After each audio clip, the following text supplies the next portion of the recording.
guys, today we are gonna make a tie-dye. Tie-dye. For 4th of July, we need shirt, white shirt of course,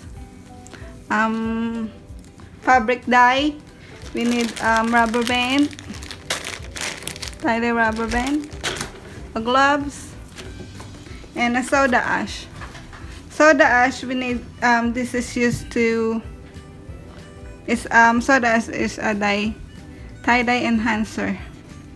And it makes So there's procedure in here at the back. We just need to follow it. And I have we need a bucket with water, of course.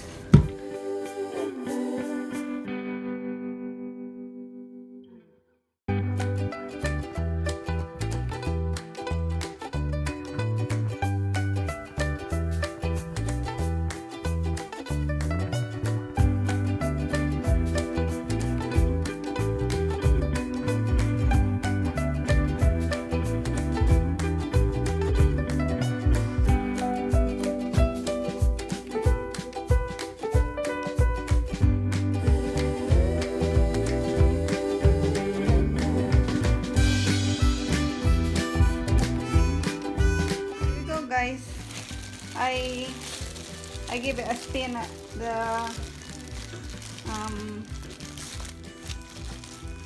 the washing machine, so it will remove all the excess.